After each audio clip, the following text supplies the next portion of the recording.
Parkcast, the UK's original theme park podcast. Welcome back to Parkcast, Park fans. You know by now we are a podcast for theme park fans. If that's you, you're in the right place. We're here every week. We're chatting about all the things going on in the UK theme park industry, worldwide as well, some of the big announcements, and just stuff that we fancy having a bit of a chat about. I'm Bex, this is Kev. Hello. And we're also joined this week by Kip Hakes. Hello. You might know Kip from YouTube. He does loads of blogs and vlogs and chats, and we're going to find out all about him very, very soon. Firstly, though, before we get into today's episode, the sort of big breaking news from this week is Amanda Thompson is going to be giving us more thrust than ever before in 2025 when Ice Blast, PlayStation The Ride, whatever we call it, is reopening. And it's going to be reopened as Launchpad. Are we excited about this? Space themed by Valhalla. I love it. I love the chaos at Blackpool. Let's just embrace the chaos. My brain cannot handle the theming. I think what sort of made me go, oh, okay, was when they released the image and it essentially looked like someone had put an astronaut next to a shot ride and like type that in and got the image out, and ChatGPT. That was it. ChatGPT. That was it. And they're like, okay, that's fine with it. And then they sort of used a bit more AI to make the sort of trailer thing for it. And I just thought, oh, it's just such a weird thing. I mean, it's great that they're not getting rid of a ride. You know, it's great that it's not being demolished.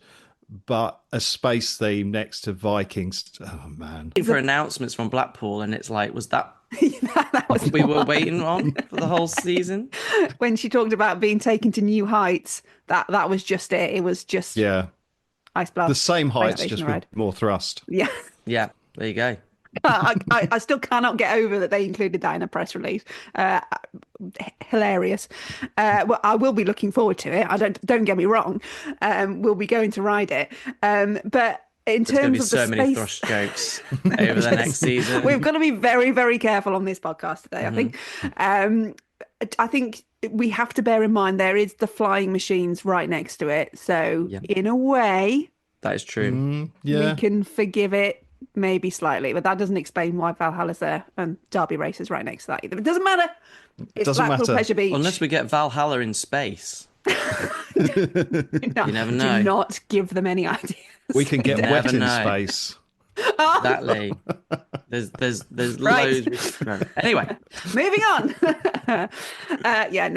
In all seriousness, I think we're all kind of semi-relieved that it's not just going to be SB&O next season as it has been this year, and hopefully it will do something to the ride lineup at Blackpool Pleasure Beach, which hasn't been brilliant this week. Actually, whilst I just mentioned Blackpool Pleasure Beach, we do have our episode on them which you can go back and listen to, where we talked about free entry and all the things, the lack of footfall this year, the season pass pricing. I don't know if you saw, they've been doing an advent calendar online, which is actually pretty good. Every single day you can open a door and you get a new offer from Blackpool Pleasure Beach. Oh. You know, the whole season pass debacle with how much they were charging for a season pass, they've only put it on the advent calendar for 126 quid. Oh, no. What a joke. So you don't have to pay 200 odd. Well, you do now. It was only valid for one day, but you missed it. You missed it. You miss out. But yeah, so they did actually bring the season pass back down to a reasonable price, but for one day only. We will watch what they do in 2025 with bated breath. Anyway, moving on to today's episode. We're moving away from Blackpool. We are going over to the other well-loved UK theme park titan, that is Merlin Entertainments. And we're asking, has Merlin lost its magic? Parkcast. Now, the reason we're asking this today is obviously there's been a lot of comings and goings and toings and froings and news about Merlin this year. I think all of us are very well acquainted with Merlin. Kip especially. Now, Kip, just give us a bit of background on you. So you did a blog. You've done a blog for a long, long time, haven't you? Yeah. I've been blogging since 2008, and I'm like one of the longest standing, because I used to be like a parent blogger, but I sort of covered sort of literally everything. And theme parks has always been a big part of that. I've been going to theme parks for as long as I can remember. I started out like with Pleasurewood Hills. I was probably about 4, so like 1985. And yeah, I've just been going to theme parks all up and down the country ever since. And it's sort of stuck with me. And, I take my kids to them. And I've been through a lot of sort of changes in the theme park industry, and everything was Two Swords, and then we moved over to Merlin. So yeah, I feel like I'm sort of fairly well equipped and have a good enough memory to sort of remember when there was the magic. And I don't know if it is definitely losing its magic. It certainly feels like it. One thing to mention before we start this episode, just for some clarity and just to be completely open and honest, you are part of the Alton Towers Creator Programme for Yes. 2024. So that was something that Alton Towers kind of advertised for, and was it you just applied for it and said, hey, I want to do some videos for you? Yeah. I mean, I applied for it. I hadn't actually been doing tons of theme park content because I had a spinal issue, and I basically had a massive growth on my spine that stopped me from walking and just doing anything really. So Wow. I'd spent like a couple of years just sort of making content in my studio and not being able to go on rides or anything. So I applied for it, but I did kind of think, oh, I probably won't get in, because although I've got a big catalogue of sort of older theme park stuff, I hadn't been more recently. So yeah, I applied for it, and I was over the moon when I got in, because I love Alton Towers. Alton Towers is my happy place. I will happily go there and just go to the hotel even when the park's shut, and just sit in the hotel and have a few drinks in the bar and just take it all in. I really do love Alton Towers. I've been going since I was little, and it means a lot to me. So yeah, I'm a big Alton Towers fan. I mean, some of the stuff that's happened recently there. Yeah, but what was good about being a part of the creators program is when we went to the Hex relaunch, that was like the first event. I met Bianca for the first time. We chatted online quite a bit, but it was really nice to sort of meet her in person. And she had a few things to say to me about the comments I'd made, but she understands that we are very passionate people. We love our theme parks. We've got so many long-standing memories with them. So she gets it, and I sort of felt that when I spoke to her, which was nice. So it was really good to get that opportunity. But she's so she is good. She will chat to anyone. While we were there, people were coming up to her and bending her ear, and she was very gracious and kind and listened and took it all in. So I think that's really positive, because you didn't sort of really get that with the Nick Varney era, Alton Towers. So it's good that there's a face to it now, I think. Yeah, I think Kev's definitely in the same camp in terms of Alton Towers, aren't you? Absolutely. I've got a question though, Kip. It's quite a tricky one. Okay. As you are, we're a similar age and grew up at Alton Towers going there. Who do you think ran it better, Two Swords or Merlin? I'm just throwing it out there because because during the 90s, I was a child of the 90s. And sometimes we view it through these kind of rose-tinted glasses. We don't always see maybe the things that were going on at the time. But it is interesting now when you look back, and that's always been my thought, was when we think about Two Swords ran it for a while, then Merlin took it over. What do you think? I think back when Two Swords were in charge, and sort of, before that when John Broome was doing it all, I think it was a bit more magical and it felt less corporate. But then also, you had sort of like KFC and Pizza Hut. And so you did have all these brands there, but also it wasn't so brand orientated. So, there were, I vaguely have very vague memories of the sort of the Swiss cottage tea room that sort of, was there. And it was sort of little things like that, because I went to Tivoli a couple of weeks ago, and what made me sort of really interested about that was just the number of food places that they had, and they were all different. Like you could get a burger and chips, but they also had like a sit down restaurant where you could get like a €200 10-course taster menu. And I was just thinking, that is mad.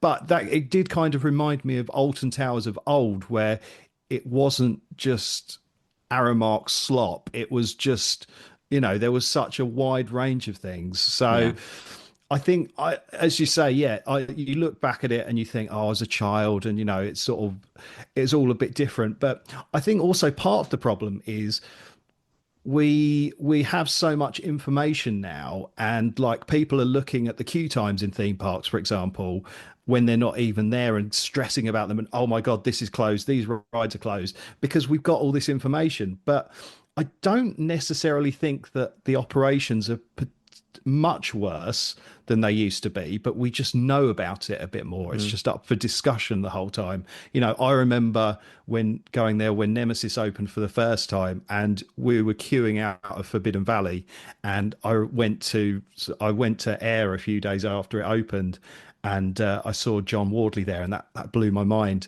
And that had a massive 2-3 hour queue. And now if people sort of see those things in apps, they're like, oh my God, that's mad. Why would you queue that long? But that's just how it's always been. And so, I definitely feel like there was a little bit more magic back in the day. But I think it's difficult, because ultimately, as much as we love them, they are businesses. They've got to make money. They've got to perform. They've got to hit targets and things. So as much as we want them to be magical, they've got to make money or they won't exist. And they need guests coming back. Yeah, exactly. So there's always that thing of you need guests coming back. I've always felt, though, that you're going to get people come back if they get a great experience. Yes. If it's definitely run well, if your park is run well, looks clean, looks looked after and cared for, and you've got immersive theming that makes people go, oh, great rides. And that's what Alton's always done well at as well. Yeah. Is it's going to bring people back. And that's ultimately what you need to do. And unfortunately, when you start seeing things like bad operations and, things looking a bit tired and a bit run down, you're not as invested. No. And I think that's the difference from what I remember growing up as a kid. Because every time I had a great day, and there were rides that just kind of blew your mind, because I'd not been abroad at that point. So I'd not seen Disney or all these Universal things. I'd only seen what was in the UK. And Alton Towers ultimately was that pinnacle. But I feel like with Merlin particularly at the minute, looking at other parks in Europe, and particularly because there's a lot of information out there, like you say, enthusiasts now, we can go to Europa Park and Fantasyland and Disneyland, all the places around the world, and we'd come back and go, well, why are these so much better than the Merlin parks? And I think that's where we, I think, as enthusiasts, are now starting to see the cracks, or starting to see the difference. Yeah, definitely. Obviously, Merlin is not just Alton Towers, and we do talk about Alton Towers a lot, because obviously, Kev, it's your home park. Kip, you're an Alton Towers content creator. It's just the biggest park, so naturally, there's a lot of information about it. Before we get on to some of the other Merlin stuff, let's just cover off some of that Alton Towers stuff that's happened in 2024, because I think it's been a really, really interesting season there, which started with so much positivity. As we talked about, our first episode this year was with John Wardley, and we were talking about Nemesis Reborn and all the excitement and all the hype around it, and how there seemed to be a new dawning of age at Merlin, where things were really going to be taken care of and looked after, and we were really excited about it, and the launch went really well. And then as we went through the season, there was a lot of ride downtime, which, whether it's more or less than before, like you say, you might be right, it's just we hear about it more. There definitely was a disgruntlement amongst public about how much there was when you're spending that much money on a day out, and sometimes you get there and there's three major rides open. And then obviously we've ended the season with what should be a positive, in that we're getting a new flat ride in Forbidden Valley, which is a positive. We can't take that away. But then the little tag onto that is, oh, by the way, we're removing 3 attractions as well. See you, bye. Yeah. Yeah, that really did annoy me. I was like, oh, this is great. And then obviously, like, on the final day, all the enthusiasts were going, Blade's going. And that rumour's like popped up like pretty much every season that I can remember it. And, because they do dismantle it to do the work on it. So, and when people were talking about that, I was just like, oh yeah, whatever. And then when the announcement came out, I was like, oh God, no, don't do that, guys. Come on. And I mean, I know the Fandango ride that's going isn't isn't great, but it feels like that sort of the world of David Walliams is sort of just gradually being choked and killed, and they're sort of pushing people away from that side of the park by sort of getting rid of the dungeons. And I thought the dungeons was great. I think it suffered with the problem that most of the dungeons attractions have, and that is if you've done it once, there's no, like, the next time you do it, it's identical. There's different actors in there.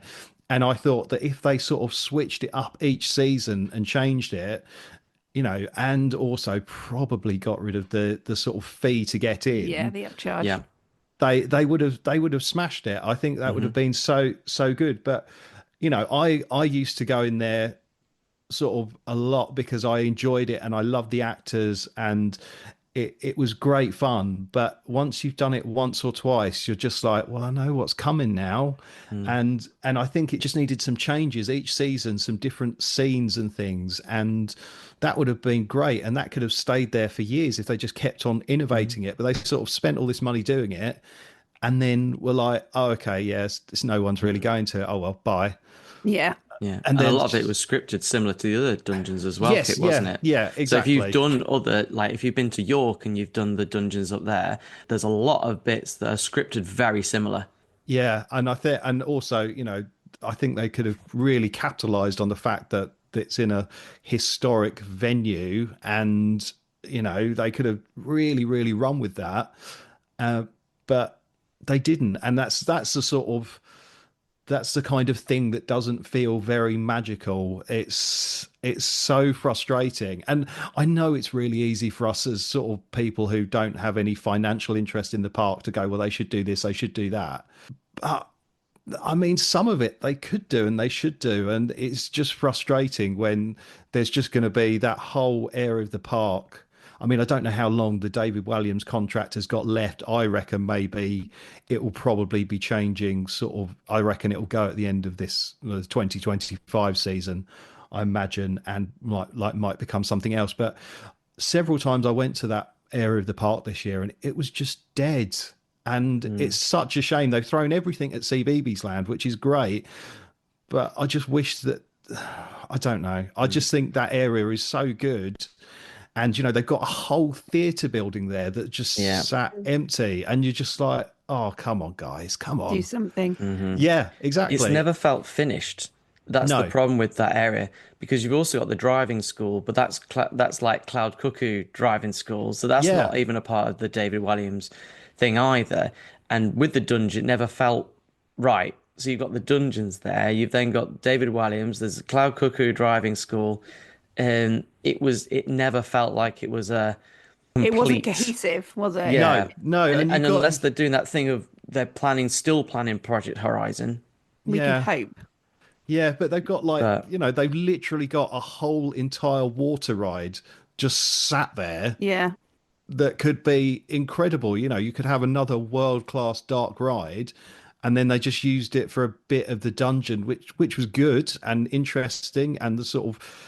like the London Dungeon's got a fairly mediocre water ride in it, which is pretty good. But, they've got this whole ride system there, just sitting there. And you're like, in an area where they're sort of trying to focus it on children. And it is frustrating. It's really hard. So you've got a mixture of what was Toyland Tours, then Charlie and the Chocolate Factory, now the dungeons. You've got three very separate things that have all been tried to fit into one attraction. You're right, Kit. I really hope that they can use the whole building for its whole full potential. Yeah, exactly. That would be great.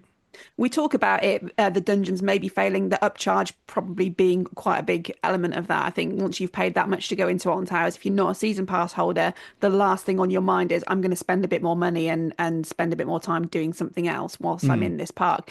Do you think that contributes to this whole Merlin losing his magic feeling? It's that feeling of being a little bit ripped off. You feel like you're spending a lot of money. Yeah, I do in some regards, like especially when it comes to like eating at a theme park. Yeah.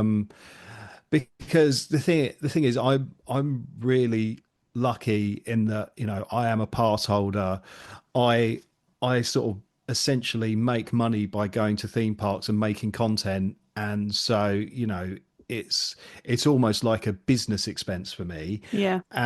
But then I sort of think of all the people that are sort of going in family mode, and they might just get like one trip a year, and it's like a really big thing. And like when you see them advertising, like sort of, they had, I'm sure it was around Scarefest or something, they had like, I don't eat them because I'm a vegetarian, but they had these big stupid like burgers that were like nearly 20 quid. Yeah. And it's just like, Yeah. you don't really need those, and the sort of prices of the sort of basic meals are just flying up so high.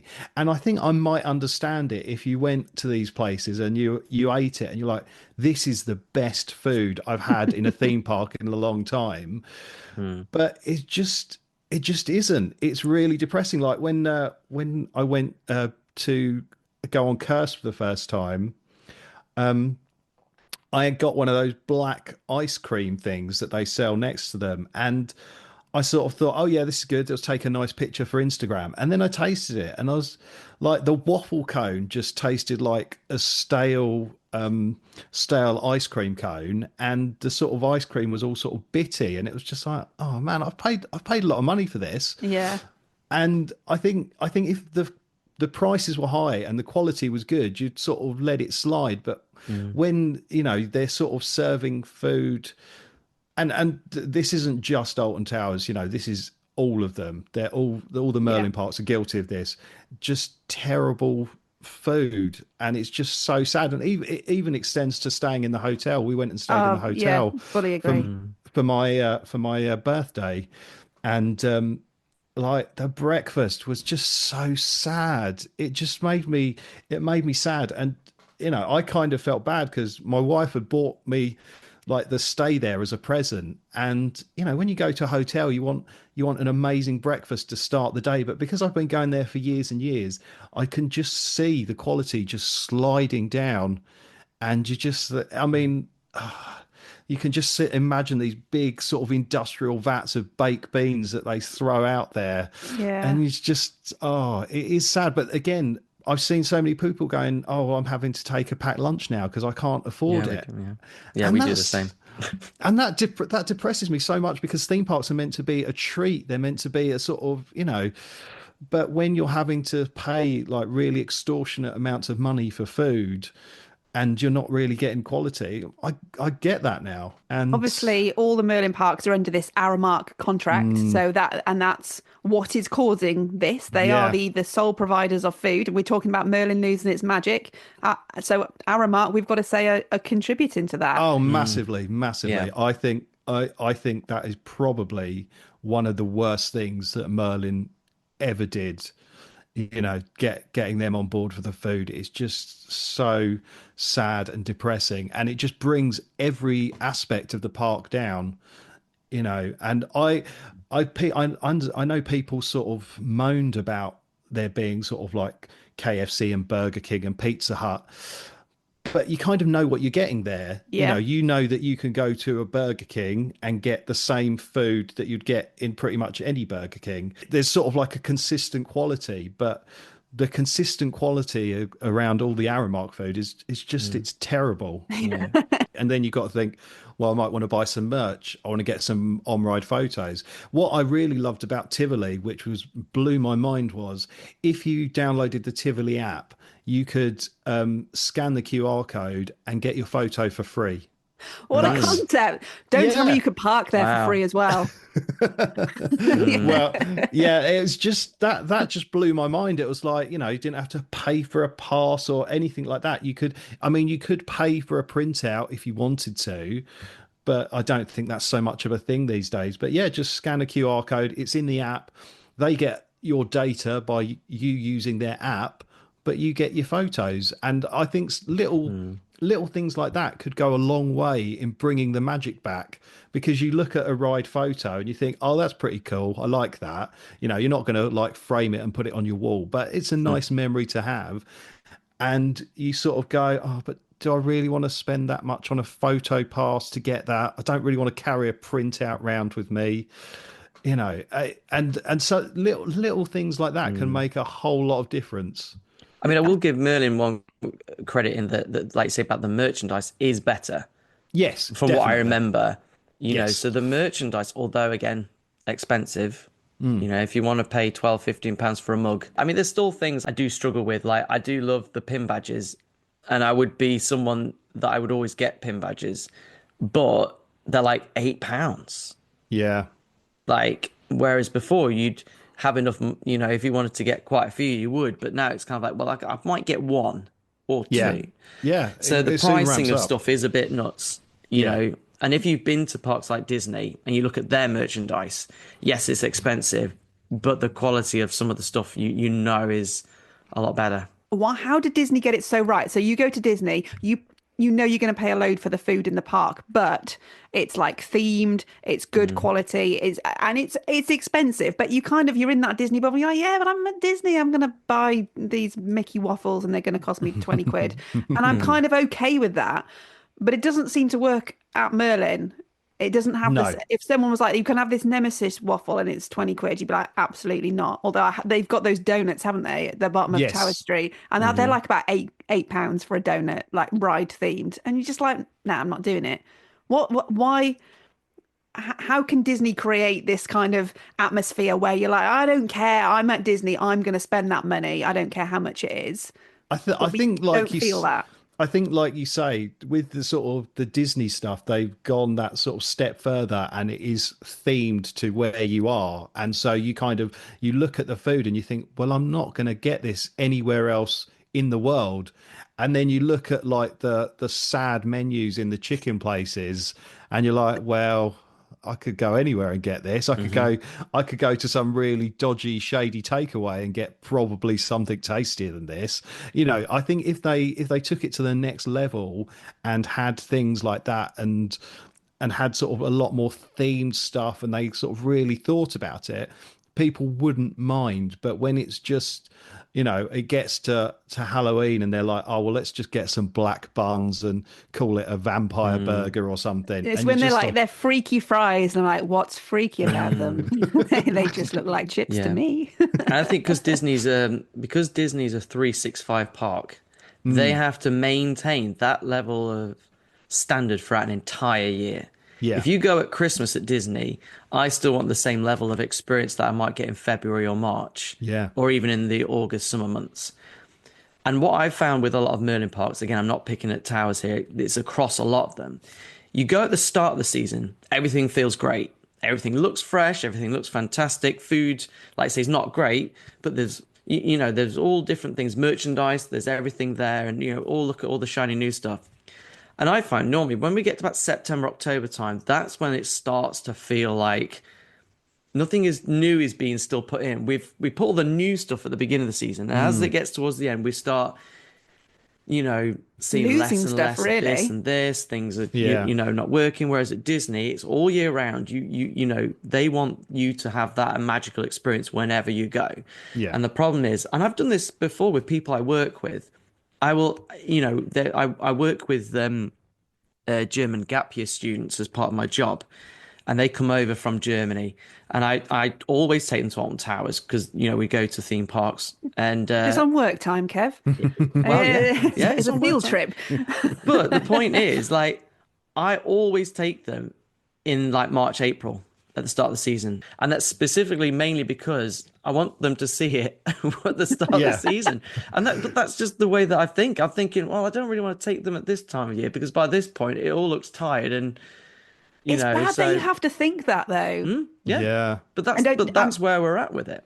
I mean, Kev's mentioned on this podcast quite a few times about the Trommel Tunnel in Curse of Autumn Manor. Like, that's his big thing. Yeah. That not working. Do we think it's going to be fixed for 2025? I really hope so. I mean, they threw so much money at Curse, and when it's all working, it is just so good, and I love it. And I got invited to like the sort of the marketing campaign where they built like a doll's house in the middle of a field in London. Oh yeah. And I was so happy and excited about that because, again, I remember going on the haunted house on the year it opened, and amazing. I've gradually sort of seen it change and everything. And then when it came back as Curse, I was a bit worried, but I was like, no, they've absolutely smashed this. I'm really happy with it.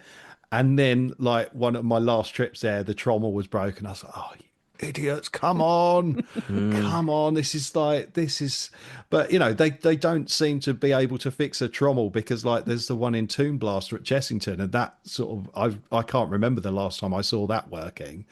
And it's just little things like that. You just think, oh, guys, come on. Where is the money going though? Because if it's not going on the maintenance, then it's going on big new investments, which, you know, we can't fault them this year. We had Nemesis Reborn, we had Hyperia. These are two massive financial undertakings. Trying to reopen Hex. Get two in the trying same to reopen year. Hex as well. Yeah, Hex. No. They do, you know, they have thrown a lot of money at the new rides, but even with Hyperia, you know, there was a sort of whole kind of, the plaza was meant to be a lot bigger. There was meant to be sort of more water stuff, and that all got kind of stripped back. But then if we look back to sort of when Air came about, that was meant to have a lot more you're gonna stuff. say. And that all suddenly disappeared. Air tunnel klaxon. Yeah. Alert. But, you know, and there was meant to be a bit more sort of theming. I think they were meant to have some water stuff as well. And, you know, so it does happen. But when you've got a massive company with shareholders, ultimately that's really where the money's going. And it's like any business, you know, you sort of like water companies, for example, you know, sort of the water network's terrible, but the shareholders are sleeping nicely at night. They don't care. So it's just business, and it's really rubbish, and I hate it. But I think, you know, I think with all these problems, you've got to look right at the top. You know, people look at Bianca and, you know, not so much the other sort of directors for the other parks, because they sort of hide basically. But, you know, we sort of look at Bianca, but I think the problem is higher. And that's the same with sort of most companies. And I think that is where the issues lie, because I spoke to Bianca and she had so much passion, and I was like, okay, yeah, you get it. But it's the people above her. You. I don't think they do. I mean, you know, that's how I feel, and I think that might be right. Maybe. I think what they've managed to do with Bianca is they managed to give her a bit of that freedom. Yeah, and you can see that in the last few years with the investment at Towers, particularly, giving her that freedom. I remember her saying about when they did the press thing for Curse of Alta Manor. And the park set up all the lighting in the graveyard, and they set up the smoke machine. Apparently that was only set up just for that. And from what I heard, Bianca told them, why are you taking it down? And they were like, oh, well, because it was, you know, it was just for the press event. And she was like, no, I want that I want that running throughout the whole season, because it adds to the atmosphere. Yeah, absolutely. And I feel like what she did that worked really well was seeing things like that maybe other corporate people might not see. They see it as in, oh, fancy press thing. Let's just take it down now, because that's going to cost money. Yeah. To keep that running. Yeah. But what I liked about her was seeing that and saying, no, because what that does, it creates an immersive feeling in the actual in the graveyard. Yeah, absolutely. It's that feeling. And they could have got rid of it. And I think that's what past Merlin would have got rid of stuff like that. Unfortunately, now, if there are financial issues, that might happen again. I think back, like, really old, going back to old Chessington and the Fifth Dimension, and even Bubbleworks, for example. Those rides were kind of left to rot. You know, there were times where sort of an over enthusiastic ride tech would obviously probably spend out of hours time fixing up things, and just sort of for the love of it, just to get it working. And, you know, you'd see some things come back to life. And even like the organist in the Vampire at Chessington, he was broken for ages, or not fully working. Is it just a Merlin thing? I don't know. It's a tricky one, really, because you sort of say these things and then they sort of trigger memories of like how horrible Bubbleworks was by the end of it. And like with Professor Burp, I remember in the finale, like some of his clothes were like hanging off a bit. You know, it looked like he was starting to do a striptease. Yeah. And you just kind of think that would have just taken someone a couple of hours to go and do something and sort it out. But I think, as you say, sometimes people, they make these rides, they make the investment, and then it's like, okay, let's go. The next thing? Yeah. Let's focus elsewhere. And I don't think it's the staff that are a problem. I think they want to make sure everything works and looks good. But if they're being told, no, we've got to do this now, they can only do as they're told. We're talking about high-up managers. Obviously, at the end of November, the CEO, Scott O'Neill of Merlin, he said he was stepping down.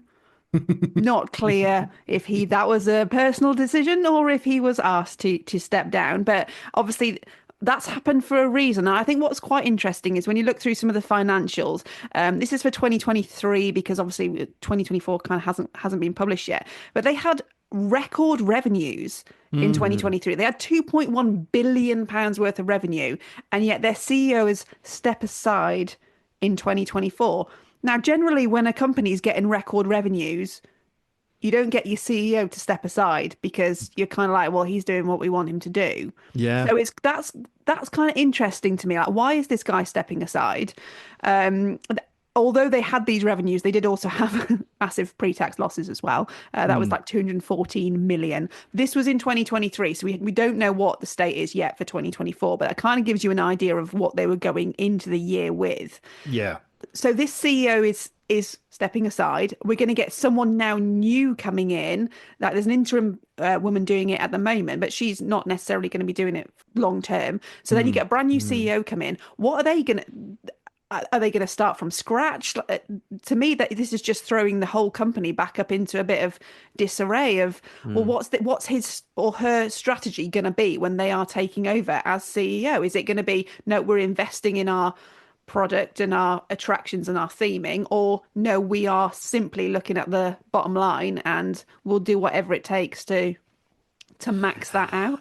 Yeah, I think something really needs to be done because, like, I was thinking about it. A few years ago, I took my son for a Santa sleepover at Alton Towers, and that used to be like the hottest ticket in town. Like, as soon as they put the dates out, they just got booked up instantly. And when we went, there was such little sort of space available. We actually had to get the Smiler Suite in the hotel because there weren't any other rooms, and we really wanted to take him on this particular day because it was sold out. Great night's sleeping. Every time I see that room, I'm like, who's sleeping in that? Yeah, every like when he needed a wee in the night, I had to get him up, and then like the Smiler theme tune plays every time you flush the toilet. You know, it's never fun walking into the bathroom and there's something laughing at you. No. But this year, like I'm still getting like the Merlin annual pass emails, like come to Santa's sleepover. Yeah. It's like, guys, it's like normally booked out, but you're still needing people to go there. So I feel like they're obviously struggling to get people there. So they do need to make some changes. But one simple change would just be open some rides. Like I would happily go and give them my money and go and stay in the hotel and have a nice little pre-Christmas break. But I don't want to go in CBeebies Land. It looks creepy, a man of my age walking around CBeebies Land. You know, I want to go on a few, you know, if they just open like Hex, Spinball Whizzer, maybe Wicker Man, you can have a great old time. Yeah. But they're sort of just cutting off this entire revenue stream of sort of people with older children or people without children who don't necessarily want to go and go on go-jetters. You know, it's just a great ride. Well, obviously, but you do look a bit weird if you're a fully grown adult on it on your own. Up, down. There we go. Because we went to Chessington, and actually we really enjoyed Chessington last year at Christmas. But I think that was because, like you said, there was quite a decent number of things open. So like Mandrill Mayhem. Yeah, they got open this year as well. Like we managed, because it wasn't that busy. Yeah. So I think me and my daughter managed to do Mandrill Mayhem like 4 times, I think, in that day. Yeah. Over Christmas. And it was, you know, really festive. We had a lovely day at Chessington last year. We don't go to Alton, even though it's our closest part. We tend to go other places like Drayton Manor. Drayton Manor, at Christmas. And we haven't even bothered with towers this year. And that's simply because I looked at what was open. I was like, yeah, it's not just really bothered. but just simple things like that could just make a whole difference, and they could fill up those slots, no problem. I'm sure of it. But they've just got this weird obsession with just keeping CBeebies Land open, and that's it. But yeah, like Chessington, they are trying a little bit harder, and I think even like a sort of Thorpe Park Christmas thing would be great. They've got so many rides there. They could run some of the flats. They could maybe open Hyperia or one of the big rides, and that would be amazing. But they just sort of pull back. And I know it's obviously cost money to open parks and have the rides running and things like that, but you know, people are going to go, well, I might just go I did. I'll go to Tivoli and have a very nice Christmas over there. Thank you very much. And spend my money there, and, you know, probably pay more for the food and more for the drink than I would in the UK. But you're like, oh, it's Christmas. I'm going to walk around with some nice mulled wine and go on some rides. But we just don't really seem to do that. And I know these parks want to sort of shift to a 365 operation.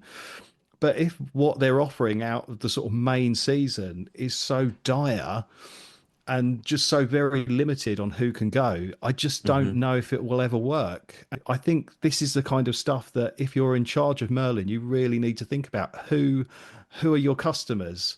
They're not just people with toddlers, you know. Yeah. So you want to keep people coming back year on year on year, making traditions, and that's the sort of getting the returning revenue is really important. But they just don't seem to want to. It's weird because certain rides you could open. I know again it's staffing, but Hex, great for Christmas time. Not because of the indoors theme. Christmas tree. Chained Christmas tree. But because it's indoors. Yeah. There's all manner. You could open World of David Williams, Gangster Granny. Yeah. You know, obviously you can't open 13 because we know that doesn't operate under like 4 degrees. But there's so many options there that you could. And I would go if I knew that those dark rides were open. Yeah. And like you say, if Wickerman, Spinball was open last year, so that's random why it's not this year.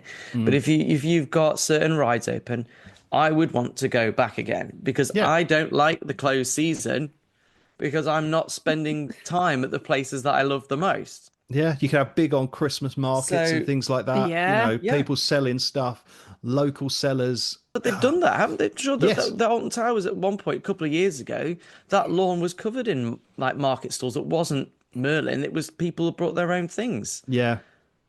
And it's just, I find it weird that we built up, and this seems to happen a lot. We build up to something. We're getting progress with the way things are run. We're seeing these really great positive things happening, and then it's just suddenly taken away again. Yeah. Obviously, I don't know if you ever went to the Bear Grylls adventure at the NEC in Birmingham. That was in my bad back era. That wasn't. I did go there. I was working at a radio station at the time in Birmingham, and we were part of the launch campaign for that. And we kind of went and did a load of stuff with them. It was like a morning out, really. Like you couldn't spend a whole day there, and it was fairly pricey for what it was. And I'm never going to criticize them for trying to do something different because if it worked, brilliant, and it's more revenue into the company, which can go to the bits that we like, which is the theme parks. But the bit that I don't like is them doing this Bear Grylls experience. So at the time, Bear Grylls was quite a character, and he was, you know, quite well loved and well known. Now his star's kind of fallen a little bit. He's like kind of like, who's Bear Grylls? He's a name that I know, but I don't really feel anything for him. And then you've got this attraction named after him. And it's failing, and a part of that is going to be because it's the Bear Grylls. That doesn't make me feel anything. I don't want to go there. You know, tell me why I should go. It's a bit like the world of David Williams. Exactly. You know, Darren Brown's Ghost Train is another one that comes to mind. I think David Williams especially, obviously, because he had that sort of thing where he was swearing about people on X Factor, and that sort of all coincided with when his world was opening. Yeah. But I think the thing is with investing in IPs like that, they only have a very limited life, and once that sort of life is over, I mean, I don't think kids are probably reading David Williams books in the way that they used to. I mean, you know, my my son really liked Diary of a Wimpy Kid and Tom Gates and things like that, but he never really liked David Walliams. But obviously, there are going to be other kids who feel like that. So by having those kind of IPs, you're limiting yourself to a very limited audience to start with. Because I went on the Gangster Granny ride and I thought, well, it's cool. It's a dark ride. I love dark rides.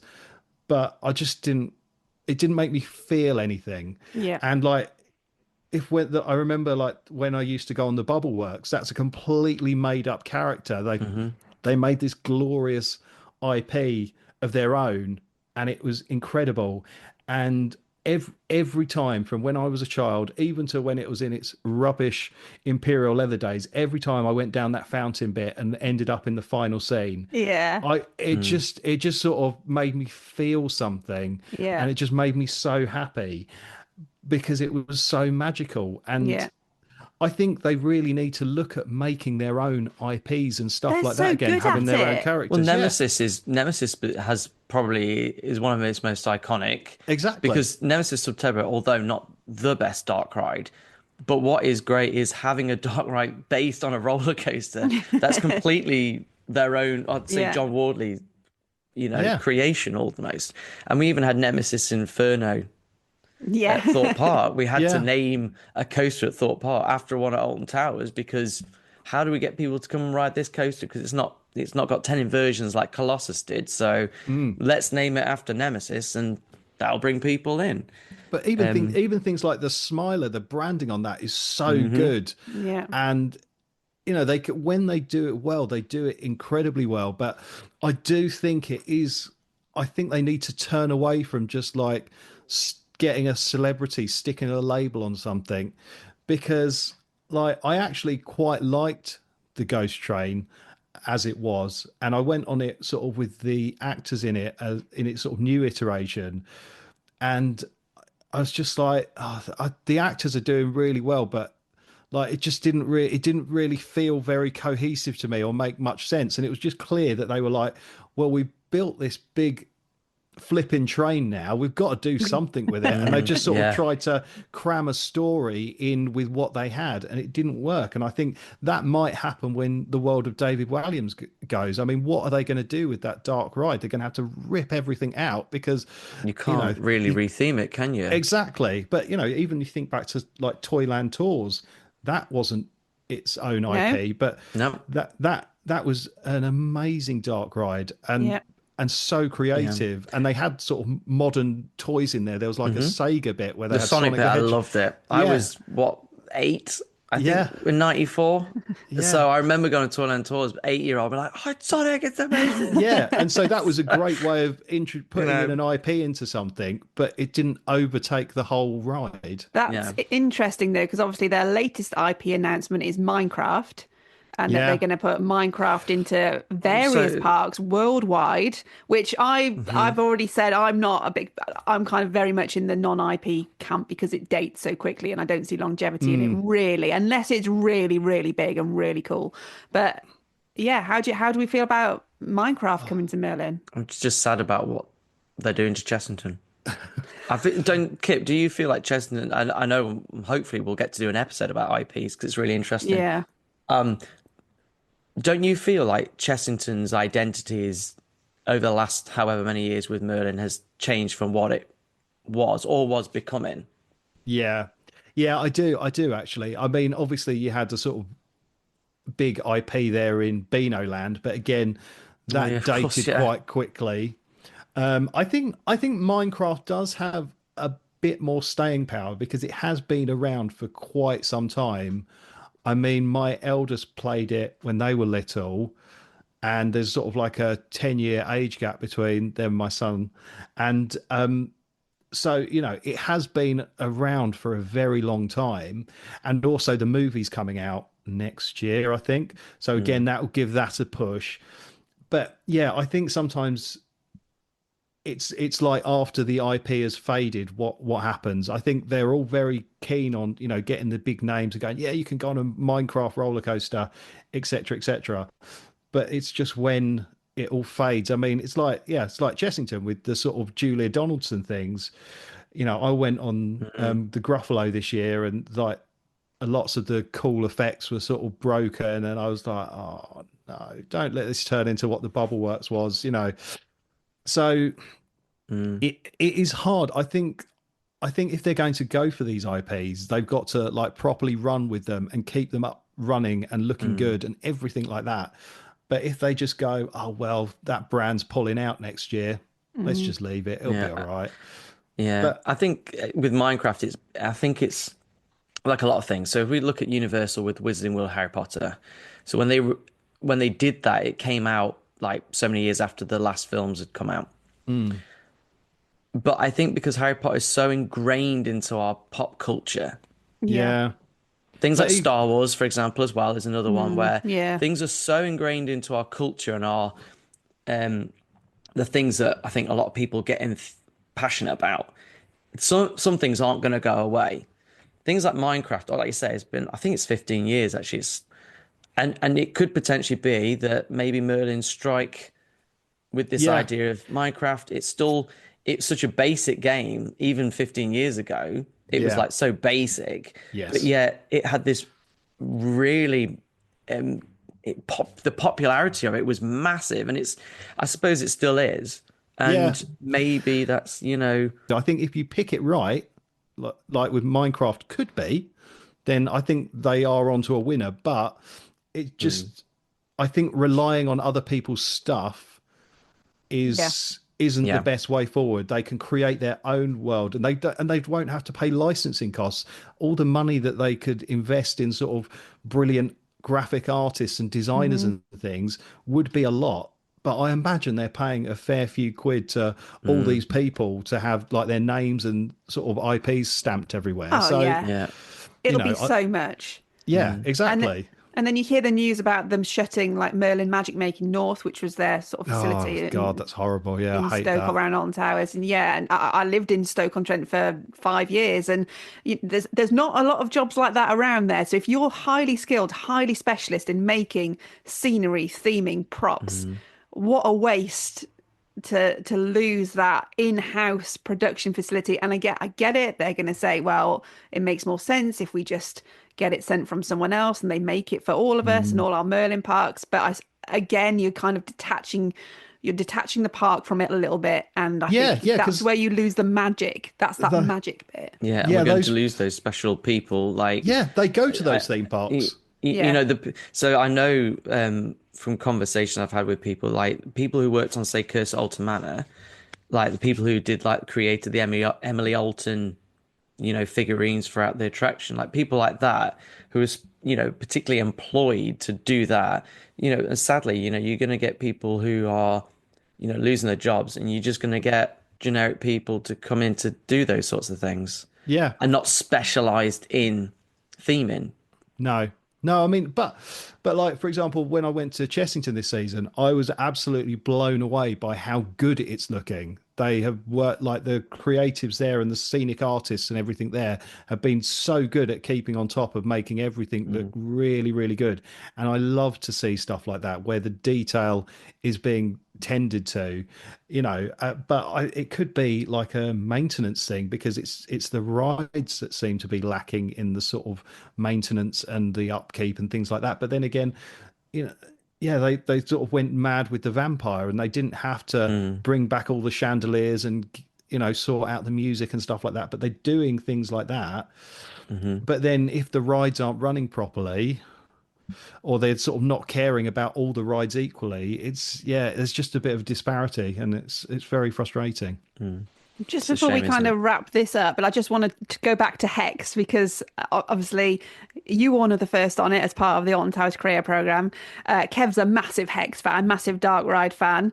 What were your thoughts on Hex? First of all, did you think it was going to reopen in 2024? Were you like, we were on this podcast saying it's not even going to happen, and then the next day they said it was going to happen? No, well, so a bit of background. After the announcement of the Scarefest lineup, I put a video out, and it upsets quite a few people, where I basically sort of said that they were being a little bit lazy with it all, and having Hex open for it would have been, a massive win.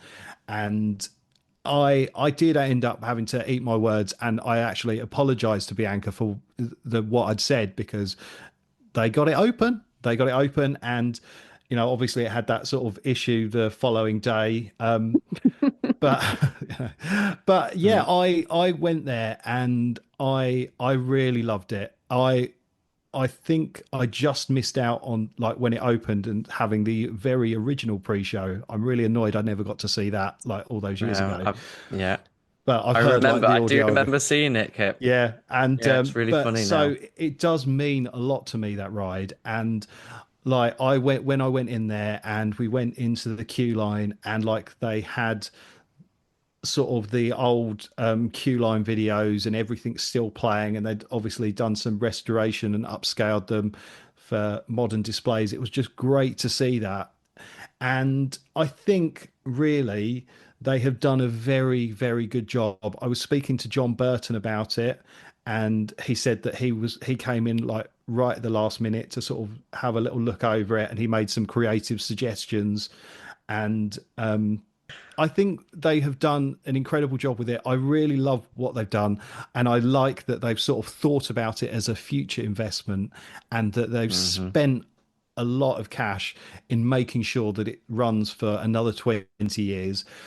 I think my only was the branch. Just they'd gone a bit over the top with Christmas it. themed. Hey, we yeah, talked exactly. about bringing Hex for a Christmas ride. I think if they'd have kept the original sort of fiber optic twinkly lights in it, that would have been, and reinstated those, that would have been absolutely perfect. But the fact that it was sort of very garish, that was my only sort of real criticism. I just didn't like that bit of it.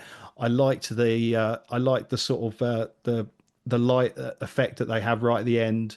I know that divided a lot of people. What was it you called it, Kev? Disco ball light.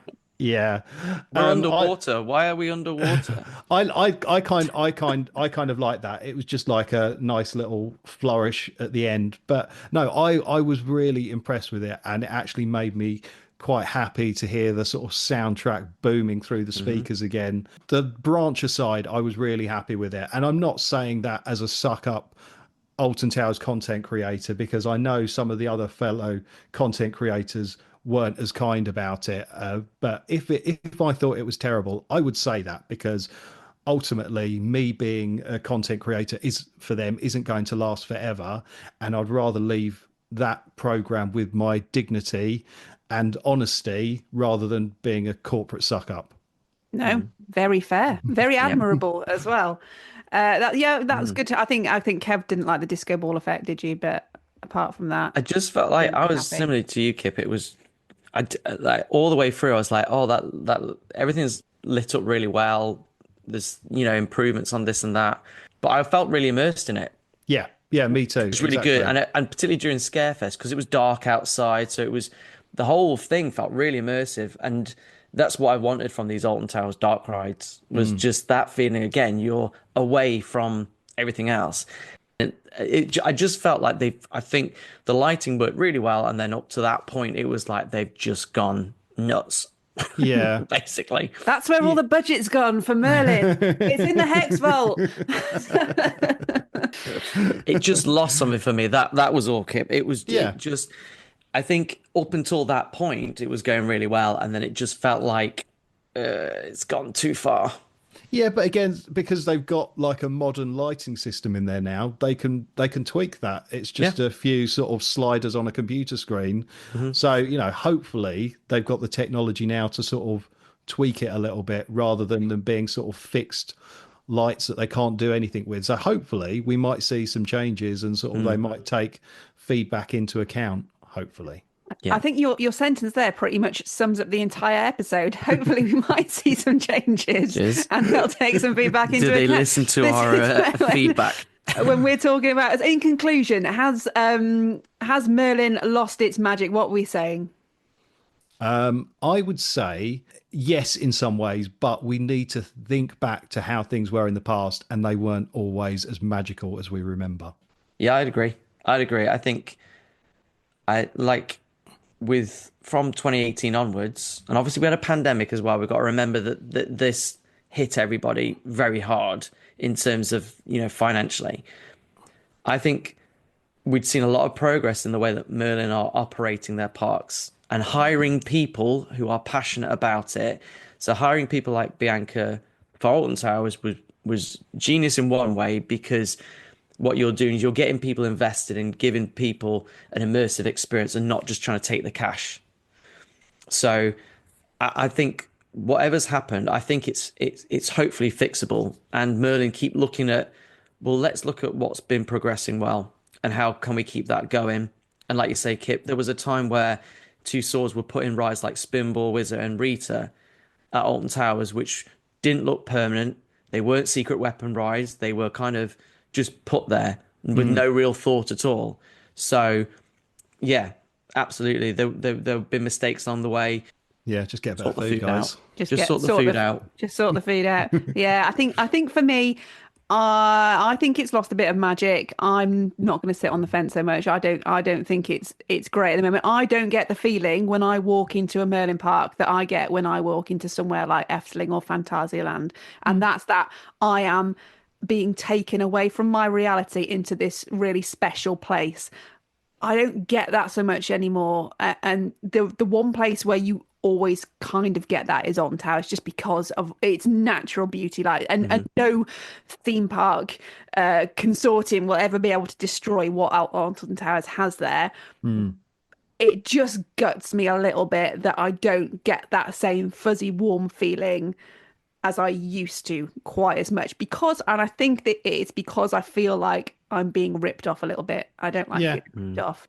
And so I think for me, if it's just getting that value for money a little bit more, if I feel like I'm not just being taken for cash at every opportunity, everywhere I turn in the theme park, even if I don't feel like I am, that will make for a better experience. So it's maybe how they can do that in a bit more of a subtle way and a bit more of a clever way, and all of that. The food definitely plays into it. I'm a big foodie as well, and I don't want to be paying 15 quid for it. I think it sort of leads on from what you were saying.